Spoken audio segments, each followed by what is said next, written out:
ابو طالب کے پاس گئے اور کہا کہ یہ عمارہ بن الولید بن مغیرہ ہے، جو قریش میں سب سے زیادہ طاقتور اور پرکشش شخص ہے۔ اسے اپنے پاس رکھو اور اسے اپنا بیٹا بنا لو، یہ تمہارے لیے ہے، اور اپنے بھتیجے کو ہمارے حوالے کر دو، جس نے تمہارے دین اور تمہارے آباء و اجداد کے مذہب کی مخالفت کی اور تمہاری برادری میں تفرقہ ڈالا ہے اور ان کے عقل مندوں کو بیوقوف کہا ہے تاکہ ہم اسے قتل کر دیں۔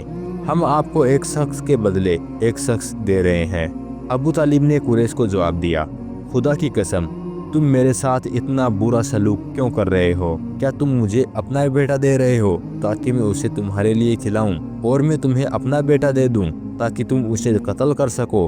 یہ نہیں ہو سکتا۔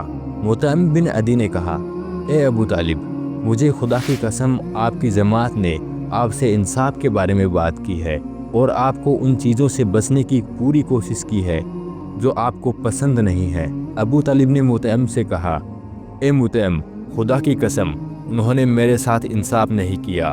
اگر تم نے میرے خلاف اپنی جماعت کی حمایت کرنے کا فیصلہ کر لیا ہے تو جاؤ اور جو کچھ تمہارے ذہن میں آئے کرو۔ قبیلہ قریش کے کچھ لوگوں نے محمد صلی اللہ علیہ وسلم کے ہاتھ پر اسلام قبول کر لیا تھا۔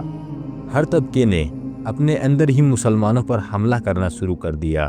انہوں نے انہیں بہت تکلیف دی اور انہیں ان کے دین سے پھیرنے کی کوشش کی، لیکن خدا نے محمد صلی اللہ علیہ وسلم کو ان کے چچا ابو طالب کے ذریعے حفاظت کی۔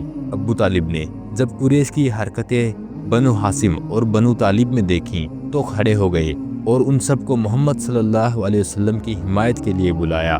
اس کے بعد تمام بنو ہاشم آپ کی حمایت میں آ گئے اور انہوں نے ابو طالب کی پکار کو منظور کر لیا۔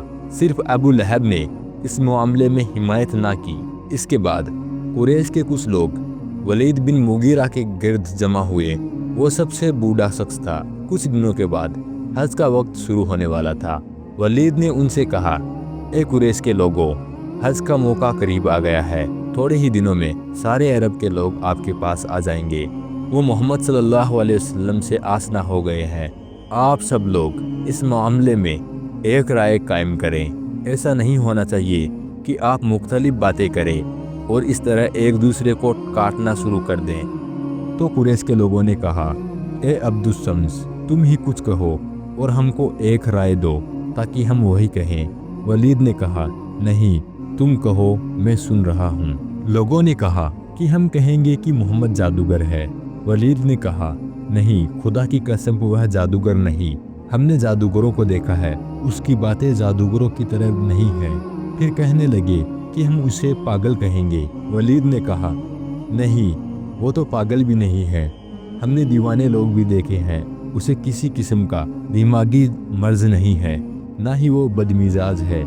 کہنے لگے، پھر ہم اسے شاعر کہیں گے۔ ولید نے کہا کہ وہ شاعر بھی نہیں ہے، ہم شاعری سے متعلق تمام کام جانتے ہیں، محمد کا بیان شاعرانہ نہیں ہے۔ تو قریش کے لوگ کہنے لگے، پھر ہم اسے اوجھا کہیں گے۔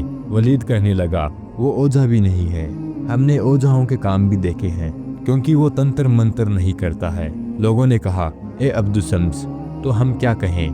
ولید نے کہا، خدا کی قسم، محمد کے بیان میں مٹھاس ہے اور اس کی بنیاد بہت مضبوط ہے، اس کا درخت پھل دیتا ہے۔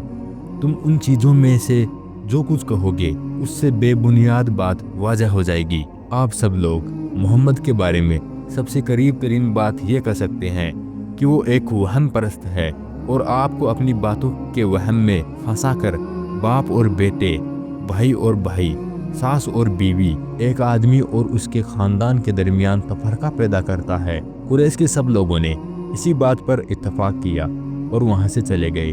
پھر جب حج کا موقع آتا تو آس پاس کے علاقوں سے لوگ آنے لگتے اور قریش کے لوگ راستوں پر بیٹھ جاتے۔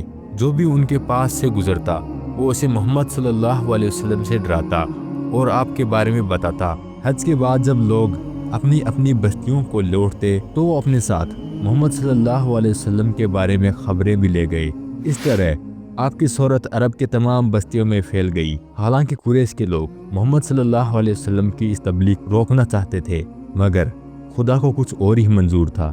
قریش کے لوگ ان کو روکتے اور محمد صلی اللہ علیہ وسلم کے بارے میں غلط بیانی کرتے۔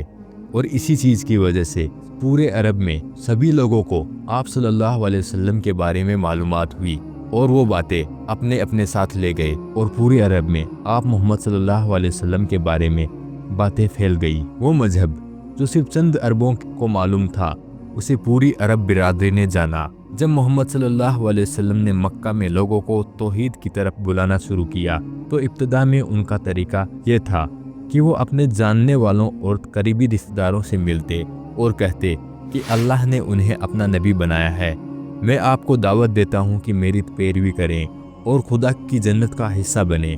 کچھ لوگوں نے آپ پر یقین کیا اور کچھ لوگوں نے اسے غیر ضروری سمجھا اور نظر انداز کیا۔ اس کے بعد جب آپ کو معلوم ہوتا کہ کچھ لوگ جمع ہیں تو آپ وہاں تشریف لے جاتے اور ان کے سامنے خدا کے بارے میں گفتگو فرماتے، قرآن کا درس دیتے۔ بعض اوقات آپ محمد صلی اللہ علیہ وسلم قریش کے لوگوں کو اس طرح سے وعظ فرماتے کہ اے لوگو، کہہ دو کہ اللہ کے سوا کوئی عبادت کے لائق نہیں، تمہارے لیے فائدہ مند ہوگا۔ لیکن ایسا بہت کم ہوا کہ کسی نے آپ کے خطبہ کو سنجیدگی سے سنا ہو اور قبول کیا ہو۔ آج کی ویڈیو میں اتنا ہی۔ ویڈیو اگر پسند آیا ہو تو ویڈیو کو ضرور لائک کریں اور چینل کو سبسکرائب کریں۔